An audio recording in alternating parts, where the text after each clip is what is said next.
Chai with Manju, with your host, Dr. Manju Shen. Thank you for joining us for a very special Chai with Manju today. We are very honored that our guest today is the well-known spiritual leader, His Eminence Shyalpa Tenzin Rinpoche. After being recognized as a holy child at the age of 4 and learning from great masters, he has been teaching for over 3 decades around the world about how to live your life fully and find joy in every breath. Let's meet him, find out about his inspiring journey, and also his efforts to make the world a better place. His Holiness, welcome to Boston and welcome to the show. It's such an honor for us to have you with us today. Thank you so much. Nice to be here. Very much appreciated. Thank you. So let's start at the beginning of your inspiring journey. As I said before, you were recognized as a holy child at the age of 4. You have learned from great masters. You have studied at Sarnath in India. Now, tell us, how did those early years shape your journey to become the person that you are today, the great leader that you are today? Thank you so much. And I was told that from very young age, I sort of like brought some qualities of a special child. Mm-hmm. And even when they took me to the temple, my mm-hmm. grandmother told me that I was really praying with a folded hand in front of the statues. And okay. There are, great masters at that time, and the seniors, they recognized something about me.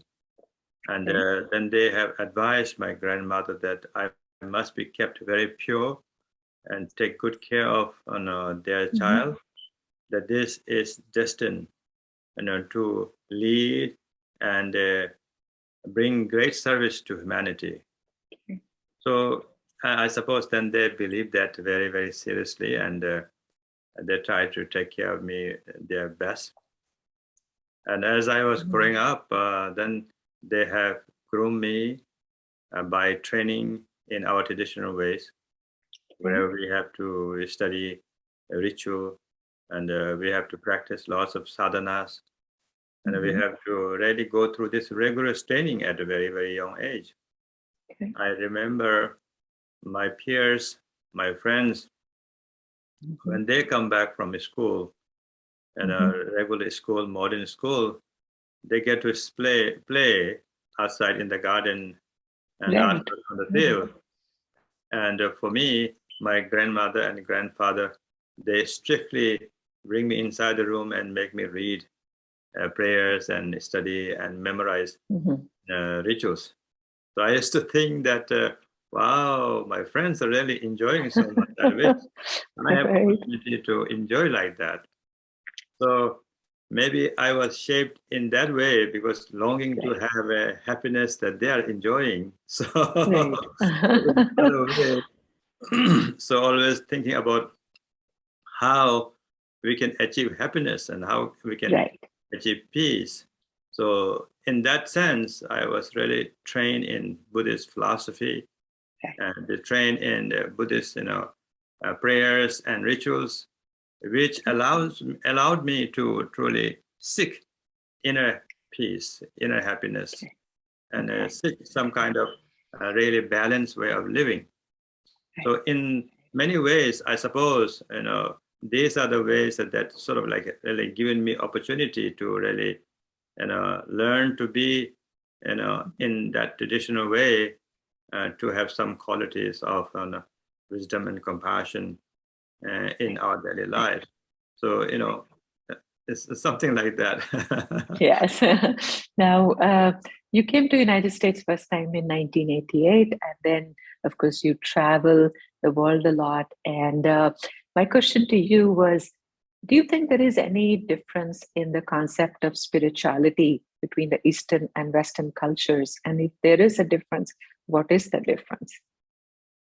Well, as I was traveling all over the world, what I found is everywhere people are looking for a deeper way to relate to themselves, whether you want to call that as a spiritual way or whatever way that you would like to label it.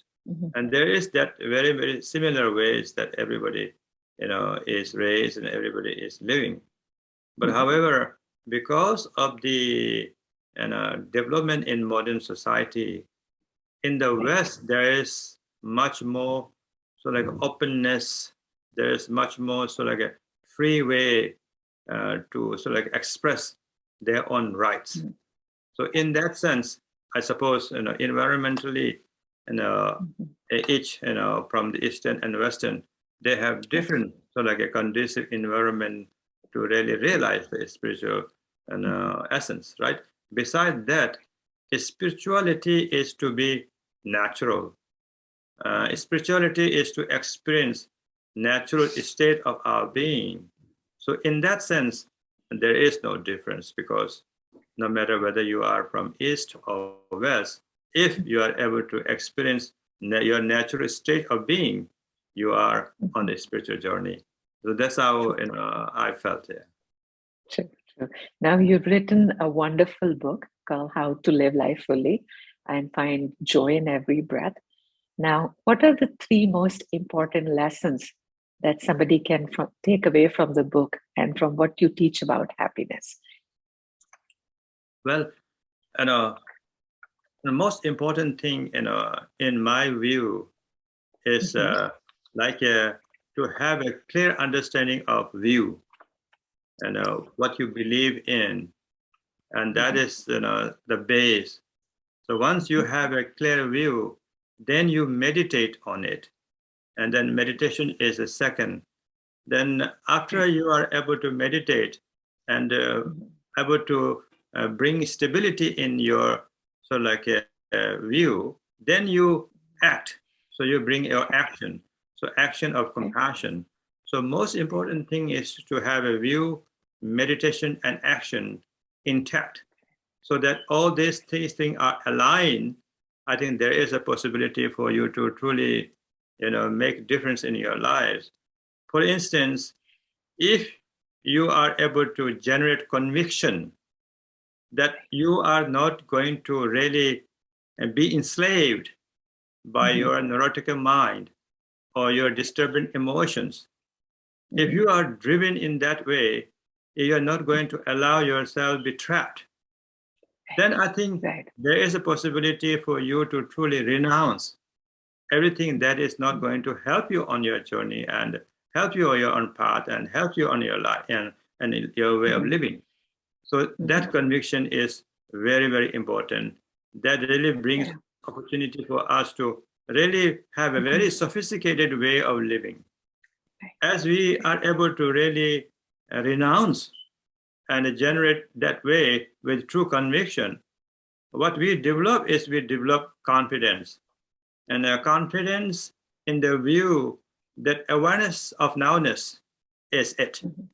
In realizing the awareness of nowness, when you are able to actualize the awareness of nowness, I think you find real clarity to relate to your thoughts, relate to your emotions, relate to your friends, and relate to your environment. You become very sensible person. So anything that you do, you will have a real compassion, which is to say, everything you do, you will do it with intelligence.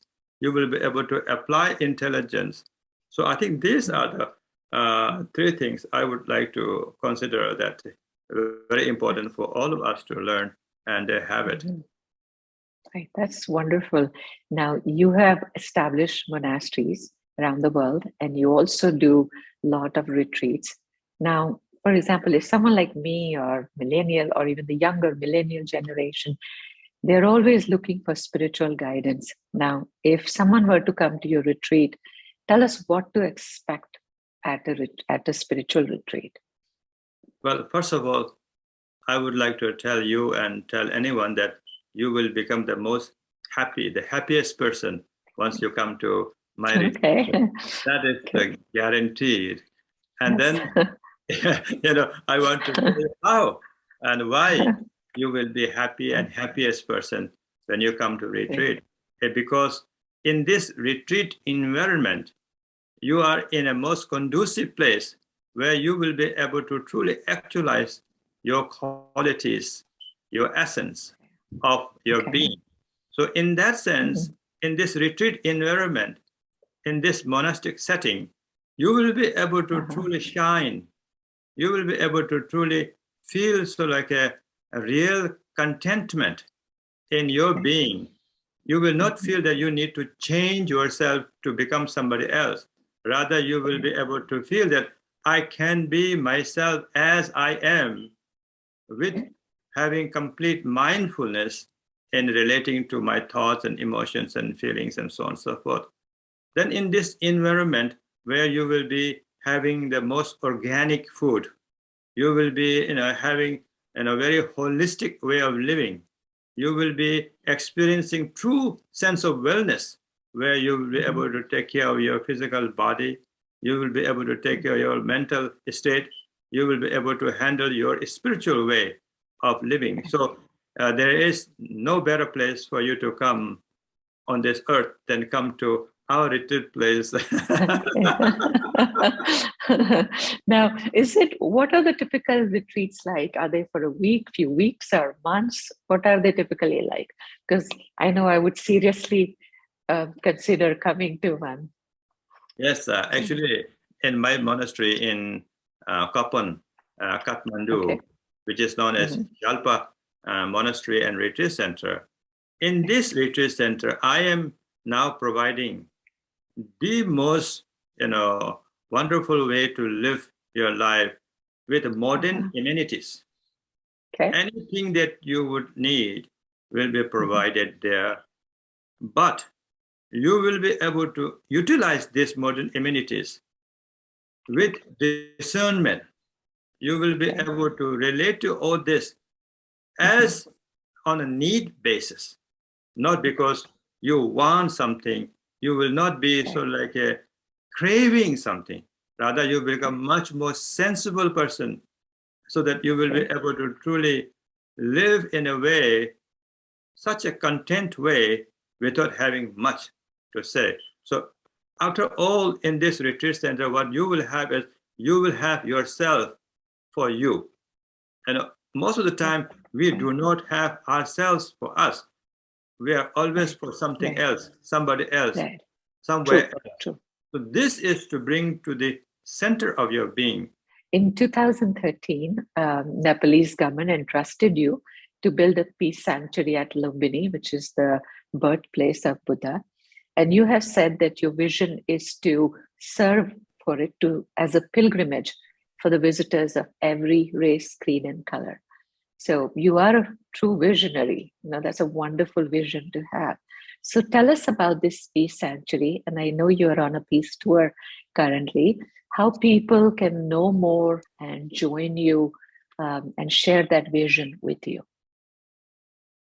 And ultimately, my vision is people will know more about Peace Sanctuary by being who they truly are. Right. So my ultimate vision is to create this destination for every peace lovers on this earth, because as you know, today we need peace more than ever.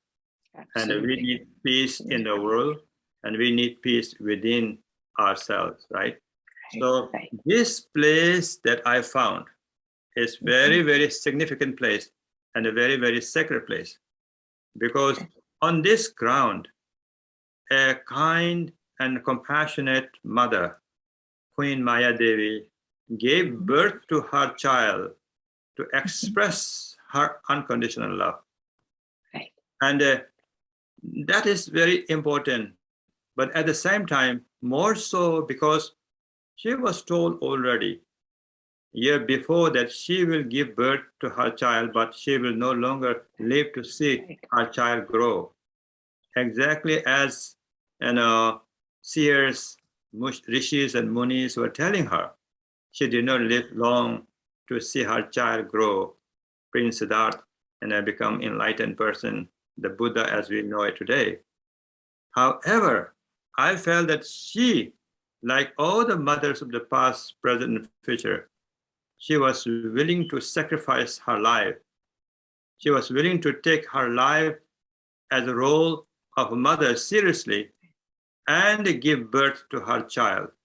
And that fearless courage is exemplary, and that fearless courage is something that we need if we want to find peace. So that unconditional love is, I believe, is the foundation for lasting peace on this earth and lasting peace within. So that is very symbolic place. Today, it is rightly United Nations have designated as the UNESCO World Heritage Site. And I have traveled to many places, and I have realized that for thousands of years, a great many religious sects or religious lineages have served so well, so much, so long for humanity. And I have also seen places like Jerusalem and Bethlehem and Mecca and Medina, and Ram Janam Bhoomi and Golden Temple and Bodh Gaya and so on and so forth. And today, in this 21st century, unfortunately, many people are not necessarily following religious ways as much as people used to follow hundreds of years before. But at the same time, and today, and in modern society, even millennials and Gen Z are interested in a spiritual way of living. And therefore, I felt that it is very important for us to have a spiritual sanctuary where every pilgrim can come and take refuge. I envision as Davos for world peace, like a World Economic Forum in Davos, Switzerland, World Peace Forum in Lumbini, Nepal, because Nepal is such a neutral country, peace-loving people, and a wonderful neighbor like India right next to it. So there could not be any better place to really have this kind of center where world leaders can come and find solution through dialogue, because this place is very peaceful place. And on this place, I feel that environment itself will be able to bless the leaders and shape the discussion, because environment itself will be able to influence the person once you reach there. Right. So there is that kind of benefit. So I feel that this belongs to entire humanity, and I feel like I must do something to lead this and accomplish this Universal Peace Sanctuary. This is what I'm doing, and I'm working on it, and I'm traveling all over the world right now to make sure everybody becomes the stakeholder of this Universal Peace Sanctuary, because peace is something not I can alone make it happen. Right. You cannot make it happen alone. Few wealthy people cannot make it happen alone. Few powerful people cannot make it happen alone.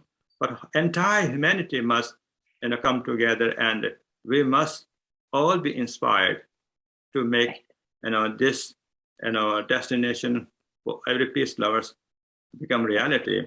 So I keep chanting a mantra which I have made, that is, let's make peace more fashionable than war.